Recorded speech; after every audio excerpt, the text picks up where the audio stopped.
Doktor Sevgin Karacaoğlu ben. Ruh sağlığı ve hastalıkları uzmanıyım. Aynı zamanda psikoterapistim ve yaklaşık 6 yıldır homeopati ile ilgileniyorum. Kaygı ve endişenin aslında sağlıklı olması beklenir. Yani bir anlamda bizi hayatta tutar, tehlikeye karşı hazırlıklı kılar, kendimizi bir nevi belli bir mesafede tutmamızı, belki sınırlar oluşturmamızı, tedbirli davranmamızı sağlar. Ama öyle bir nokta gelir ki bazen yaşam konforumuz giderek bozulmaya doğru ilerler. Bu tedirgin edici bir huzursuzluk halidir. Her an kötü bir şey olacağı şeklinde bir beklenti halidir. Tehlikedeymişiz gibi düşünmeye devam ettikçe bedenimiz de buna paralel bazı belirtiler oluşturmaya başlar. Kalp hızlanmaya başlar, aldığımız hava yetmiyor, ciğerimize gitmiyor gibi daralmalar yaşamaya başlarız.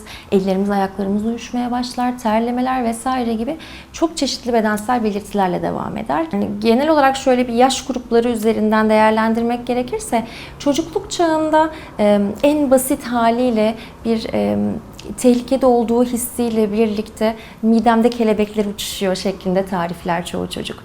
Okula gitmeye başladığı noktada veya anne işe başladığı noktada ayrılma anksiyetesi kendini gösterebilir. Yine okul çağında ama erken çocukluk döneminde sınav kaygıları, ders performansı ile ilgili endişeler kendini gösterebilir. Yine bu grup çocuklarda sosyal fobilerin belli formlarını görüyoruz. Mesela sosyal kaçınganlık dediğimiz akranlarıyla iletişim kurmakta zorlanabilirler, akranları tarafından dışlanabilirler veya zorbalığa uğrayabilirler. Bu gibi yakınmalarla bazen çocuklar getirilir veya aileler bu konuda danışmanlık almak isteyebilir.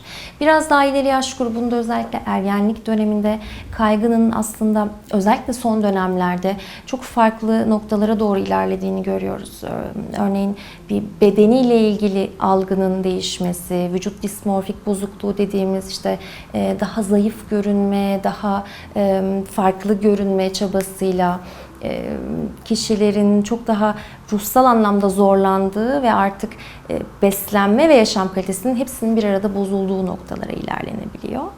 Yine daha ileri yaş gruplarına doğru gidecek olursak yetişkinlik çağında, genç erişkinlik ve yetişkinlik çağında aslında kaygının çok daha yeni versiyonlarını da görmeye başladık. Örneğin pandemiyle birlikte hepimizi az çok böyle sarmalayan bir hastalık kaygısı başladı. Yani bir şeylere, dışarıdan aldığımız bir şeylere temas edebilmek, kalabalık bir ortama girebilmek, en basit haliyle dışarıda hayatın potansiyel tehlikeli olduğu ile ilgili bir algımız var artık. Bunun ilerlediği belli noktalarda yaşam kalitesi bozulabiliyor. Veya yine yakın zamanlı depremler veya tekrarlayan depreme maruz kalmalar gibi durumlarda bir sürekli tetikte olma hali, diken üstünde olma ve yine bunun getirdiği bedensel bazı belirtiler olabiliyor ki bütün bunların aslında sonucu iş performansımız bozulabiliyor, dikkatimiz dağılabiliyor, sosyal anlamda ilişkilerde, özellikle ikili ilişkilerde tahammül, tolerans kaybedilebiliyor. Ve bu da aslında kişiyi giderek yalnızlaştırıyor ve o yalnızlaşmayla birlikte yaşamın içinde gitgide kendi varlığımızı sergileyemez hale geliyoruz. Pek çok yönden kişiyi çok zor noktalara götürebilen durumlar ortaya çıkıyor. Eğer anksiyete bozukluğu veya kaygı bozukluğunuz bir hastalık formunda ise, yani bizim hastalık tanı kriterlerini saptamada kullandığımız DSM-5 tanı kitaplarımız vardır. Eğer burada net bir tanı kategorisine yer alıyorsa durum, işte panik bozukluk, yaygın kaygı bozukluğu veya işte bir obsesif kompulsif bozukluk spektrum gibi bu noktalarda tedavi süresini ortalama ilaç tedavisiyle ilerlenecekse minimum 6 ay ile 1 yıl arasında gibi bir süreden bahsedilir. Kaygı ile ilgili son olarak söyleyebileceğim şu, gerçekten hangi noktaya kadar bu evet normal ve bununla baş edebilirim diyebildiğimiz ama hangi noktadan sonra hayır bu benim artık yardım almam gereken bir konu dediğimiz sınırı iyi belirlemek gerekiyor.